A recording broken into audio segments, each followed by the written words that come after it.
Election அன்னைக்கு ஒட்டுமொத்த மக்களும் அந்த பூத் லெவல்ல வந்து நில்லுங்க, இளைஞர்கள்லாம் வந்து நில்லுங்க. அந்த புரட்சியை நாளைக்கு பார்ப்போம். ஆனால் அதுக்கு முன்னாடி நம்ம என்ன செய்யணும் அப்படின்னா, இந்த பிஎல்ஓவை திமுக கிளைக்கழகமும் ஒன்றியும் கைப்பற்றி இருக்கு. இதுதான் உண்மை. அவங்கதான் இந்த அப்ளிகேஷன் ஃபார்ம்ஸ் கொடுத்துட்டு இருக்காங்க.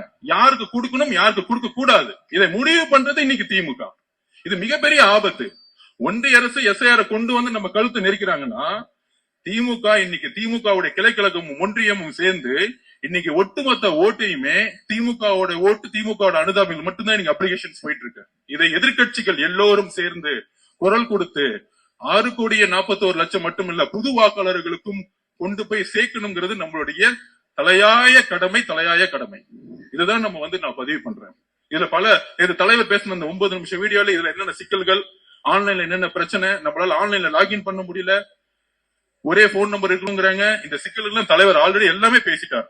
அதுக்கடுத்து தலைவர் அவர்கள் வந்து சட்ட ரீதியான நடவடிக்கைகள் அடுத்தடுத்த கட்டத்தில் எடுப்பார். ஆனால் நம்மளுடைய பொறுப்புகள் யார் உங்க தலைவரா?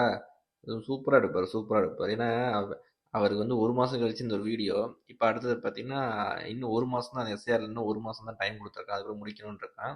உங்க தலைவர் தூங்கி எழுந்துச்சு அடுத்த சட்ட போராட்டத்துக்கு போறதுக்குள்ள எஸ்ஆர் முடிஞ்சு எலெக்ஷனே முடிஞ்சிடும்.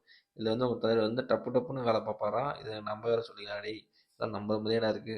நம்மளுடைய கடமைகள் சோசியல் மீடியால பேசுறதோட நம்ம கூடிய சீக்கிரத்துல பொதுச்சாளர்கள் அனௌன்ஸ் பண்ணுவார், நம்மளும் வீடு வீடாக நாம் செல்ல வேண்டும்.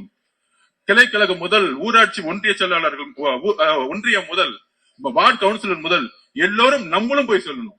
அப்பதான் உண்மை வெளியே வரும். இல்லன்னா அவங்க மட்டும்தான் வீட்டுக்கு போயிட்டு இருப்பாங்க, அவங்க மட்டும்தான் அப்ளிகேஷன் கொடுப்பாங்க. எந்த அப்ளிகேஷன் சப்மிட் பண்ணப்பட்டதுக்குன்னு ஒரு ப்ரூஃப் வந்து நம்மளால கொடுக்க முடியாத அளவு கொடுக்கும். கையில கொடுப்பாங்க, நாளைக்கு கொடுக்காம போயிடுவாங்க. ஏன்னா இதை ஏன் சொல்றேன்னா, ஒரு சாதாரண விவசாயிகளுக்கோ ஒரு சாதாரண நெசவு தொழிலாளிகளுக்கோ இதுல இருக்க சிக்கல்கள் தெரியாது. மிகப்பெரிய சிக்கல்கள் இந்த அப்ளிகேஷன்லயே சிக்கல்கள் இருக்கு.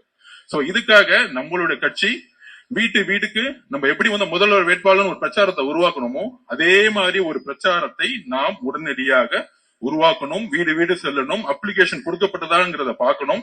பார்த்த பிறகு இதுல கட்சி வித்தியாசமே வேண்டாம்.